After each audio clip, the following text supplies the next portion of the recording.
এটা সবসময় একটা খামখেয়ালি থাকে, কারণ সবাই জানে যে বছরে একবার বইমেলা হয়, সেটা আমাদের দেশে যে কোনো কাজই ঠিক মতো করতে পারে। ফেব্রুয়ারি মাসটা আমরা অন্ততপক্ষে এই বইমেলাটা অনেক এনজয় করি আমরা নিজেরাও। বইমেলা তো আমাদের জন্য, পাঠকদের জন্য, প্রকাশনীর জন্য অনেক বড় একটা জিনিস।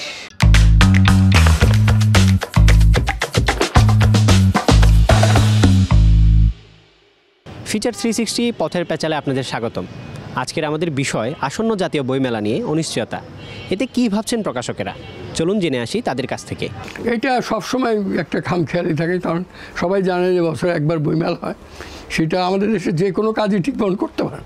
খালি বইমেলা কেন, আপনি ট্রেনে উঠেন সেখানে টিকিটের ব্যবস্থাপনাও ঠিক নাই, এবং বইমেলা ওইটাও সেম, কারণ এই দেশের লোক এগুলি করে, এবং এটা দেশের সার্বিক উন্নয়নের উপর নির্ভরশীল। আমি মনে করি যে Bangla will do better then Bangladesh railway. It is not true. আমি কালকে ফরিদপুর থেকে ঢাকা এসেছি, ক্যান্টিনে কোনো খাওয়াই নাই, দেখি এক লোক পায়ে হাত দিতেছে, স্যান্ডেল পরতেছে, তারপরে চা বানায় দিবে। তখন আমি বললাম I stop to by T, কারণ হাতের ময়লা দিয়ে কাপ পরিষ্কার করবে, বুঝছেন, সে জুতা হাতাচ্ছিল, এবং এই হাইজিনিক ব্যাপারটা তো খুবই খারাপ। এবং বইমেলার সময় দেখবেন কোনো হাইজিন নাই, ধুলা ময়লা, বুঝছেন, ইউল গেট সিক, এবং একটা সুষ্ঠু পরিবেশ যে করবে এটা করে না, এবং প্রপার পার্কিং প্লেস নাই, কোনো কিছুই ঠিক নাই, ধাক্কাধাক্কি, চিল্লাচিল্লি, মারামারি সবসময়তেই থাকে বইমেলায়।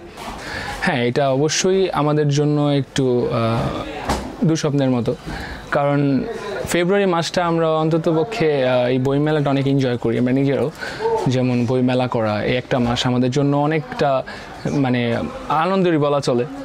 তারপরে হ্যাঁ, অবশ্যই বাংলা বাজারের জন্য, আমাদের উপন্যাসের বইয়ের জন্য হলেও এটা আমাদের জন্য খুবই দরকার, গুরুত্বপূর্ণ ছিল, যেটা বারবার পিছিয়ে যাচ্ছে। এটা মানে আমরা আমাদের জেনারেশনের যে ছেলেমেয়েরা আছে এখন, তারা মোবাইল আসক্ত হয়ে যাচ্ছে। দেখা যাচ্ছে বইমেলায় গেলে ওইখানে যে একটু বই টই নিয়ে ঘাটাঘাটি করলে সেক্ষেত্রে তারাও একটু বই কেনাতে আগ্রহ থাকে, একটা না দুইটা কেনা থেকে এখান থেকে জার্নি শুরু হয়। কিন্তু এখন আর বইমেলাতে আমাদেরও একটু বিক্রি, তারপর প্রচারণা এগুলো থাকে। যেমন নতুন বই বের হলে ওইখানে যে মোড়ক উন্মোচন করা হয় সেটা আমরা দেখি বা শুনি, আমাদের বিক্রিও একটু ইনক্রিজ হয়, যেটা আমাদের এখন হচ্ছে না। আর বইয়ের বাজার যেহেতু এতটাই খারাপ, এই জিনিসটা মানে না হওয়াতে আমাদের জন্য আরও একটু মানে লাইক খারাপ দিকে যাচ্ছে আর কি। বইমেলা তো আমাদের জন্য, পাঠকদের জন্য, প্রকাশনীর জন্য অনেক বড় একটা জিনিস, এবং পাঠক হিসেবেই বলি এটা আমাদের সবার জন্য উৎসব একটা মাস। এইটা নিয়ে বারবার টাইম পিছাচ্ছে বা কোনো সময় জিতেছে না, এটা নিয়ে যেহেতু সরকারকে ওইভাবে কিছু বলা যাচ্ছে না, কারণ আমাদের দেশে তো এখন আপনার সরকার নেই বলা যায়, ইন্টারিম চালাচ্ছে।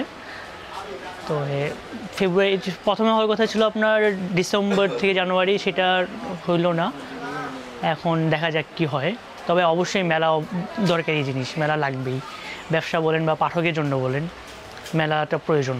আমি আসলে এটা নিয়ে একটু দ্বিধান্বিত, কারণ যে যেহেতু এখনও ঘোষণা আসে নাই, আমাদের প্রত্যেকের একটা প্রিপারেশনের বিষয় আছে, লেখকদেরও একটা লেখার বিষয় আছে, আমরা কীভাবে প্ল্যান করবো তার একটা বিষয় আছে। এগুলো নিয়ে আমাদের মধ্যে অনেক ধরনের কনফিউশনে তৈরি হয়েছে। যদি ঘোষণাগুলো একটু ক্লিয়ারলি হতো, মেলা হবে কি হবে না বা কীভাবে কী করব, তাহলে আমাদের জন্য ভালো হতো। ওভারঅল আমরা মনে হচ্ছে যে এবছর আমাদের সবার জন্য একটা খারাপ সময় আসতে চলেছে। এখন দেখা যাক সেটা নিয়ে আমরা কীভাবে উত্তরণ হতে পারে। এতক্ষণ তো শুনলেন প্রকাশকদের কথা, এবার আপনার পালা। আপনার মন্তব্যটি জানাতে পারেন আমাদের কমেন্ট বক্সে।